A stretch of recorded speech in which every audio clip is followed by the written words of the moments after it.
And look at Randy Orton slithering. Oh, watch out, watch out, watch out, watch out! Here's the cover. Hello everyone, hope you're doing well.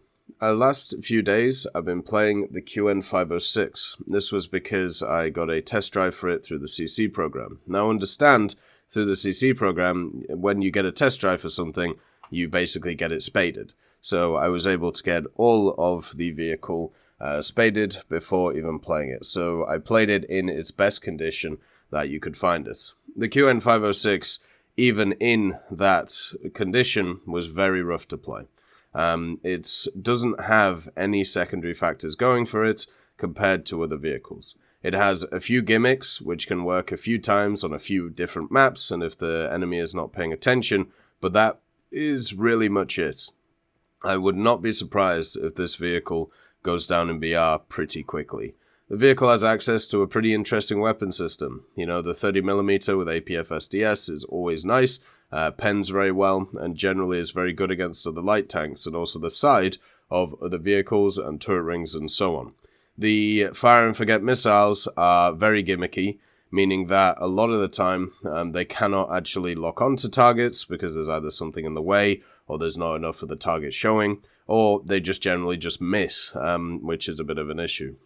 I've actually found them to be a bit more useful in ground-to-air engagements, weirdly enough, because they're very good against helicopters, because they go below the helicopter and then rise up, same against planes and stuff like that, but also understand that this only works if the planes are not paying attention. The thing does not have a proxy fuse, so it has to hit the target bang on, and if it doesn't, then you know it doesn't work. Simple as that. But I've killed a few helicopters with it, I've killed a few planes with it, and since this thing has the tracking mode on its gun, it can actually be a pretty effective AA.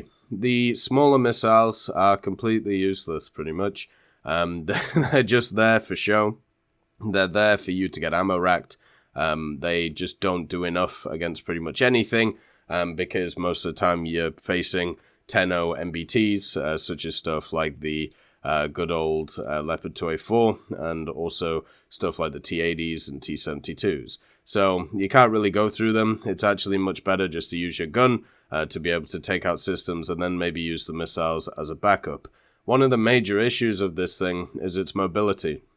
It's probably the slowest vehicle I've actually played at this BR compared to its competition. If you compare it to stuff like the Puma, the Baglet Panzer, the STRF 9040, you know, any light tanks, even the VFM5, which is around these BRs, the QN506 is vastly inferior to it. It's heavy, it's 30 tons for the vehicle, and also has only a 520 horsepower engine, and it can't reverse. So the moment you're in battle, you are stuck there. And since this thing doesn't have a lot of survivability, doesn't have a lot of really, you know, anything like that, so you just get popped so quickly by the MBTs that are around the place.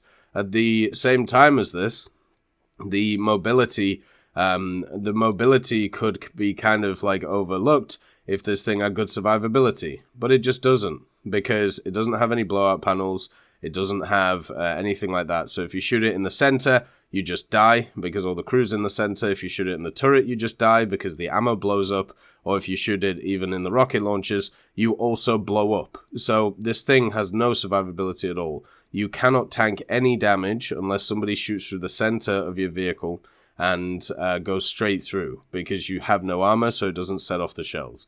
So the survivability is terrible on this, the mobility is terrible on this, the gun system is okay, but there are better gun systems that you'll actually use around these BRs. One of the most annoying things that I found with this thing is actually its targeting speed. So it has a 2-plane stabilizer, which is nice on the gun, and also generally good on the missiles, but you do have to stand still to be able to use the missiles. So, you know, you're hampered in that way. The missiles also are incredibly slow compared to many others that are around. They only go 205 meters per second, the good old fire and forget missiles. Just to give you an idea of one of the better missiles that the Chinese have access to on the AFT-09, those missiles go at 500 meters per second. So, yeah, kind of a difference between the two vehicles. The 506, you do have Gen 2 thermals for the gunner and the commander, which is nice, I tried to use the commander sight a lot on this thing, but because of the fact that you have to line the locks up with the gun anyway, the commander sight wasn't that useful. And the gun only has 5 degrees of gun depression, meaning that the missiles only have 5 degrees of gun depression. So that pretty much means that getting a missile on target, if it's not an aircraft and it's a vehicle, they have to be a certain amount away, and then also at the same time, you need to line it up with the gun, which you're not going to be able to do, because in order to do that, you have to expose your whole turret, which means that people were going to see you, and then they're just going to pop you. This vehicle is one of the worst that I've played around these BRs. It really doesn't feel good at all, and I feel like this is another what I would class as LA200 situation. A lot of people are overhyping this thing, just because it has a mechanic which is kind of interesting and different from the norm, but that does not mean that the vehicle is going to, take over, the game or anything like that. It just means that people will wander around and play it for a few matches and then talk about how great the missiles are when they get a crazy kill with it. It's why you got to be really careful with this machine, because this is what I class as a YouTube bait vehicle. So you'll see some videos, which, you saw in the intro, where look how crazy that kill looks, We annihilated that STRV-121. It got absolutely donked on. It looks crazy. And, if you donk on some helicopters like we've done as well in this machine, oh, it's absolutely nuts. But also at the same time, if I look at my stats in this thing, I'm sure my stats are absolutely abysmal in it, because it just did not feel good to play at all.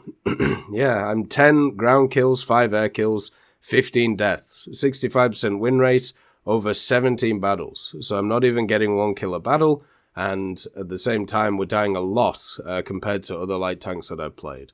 So for me, this vehicle is in a bit of a rough place.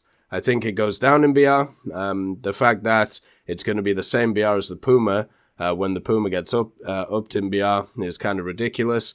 It's nowhere near the capabilities of that. They can kill each other pretty effectively, which is nice because of the APFSDS, but overall it's just not, a great vehicle. It can take 2 belts with its main gun, it's 30mm, but you can't take 2 APFSDS belts, so you basically can take 1 APFSDS belt with 100 rounds, and then 1 APDS belt, or HE, or default, I suppose, if you want.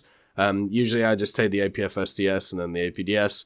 It does have an LWS, which is nice, so you can find out when you're getting donked by drones, because those exist in this BR, and overall, it was just a negative experience. I wouldn't recommend this one to anybody, really, unless you want the gimmick of the fire and forget stuff. It's kind of a show of what's going to come forward, and how a lot of the engagement distances that people run into with these vehicles, they're just not long enough right now for the fire and forget stuff to really work. It's just not been fun. Hopefully you guys have a better experience. As always, I hope you have a wonderful day, and I'll see you next time.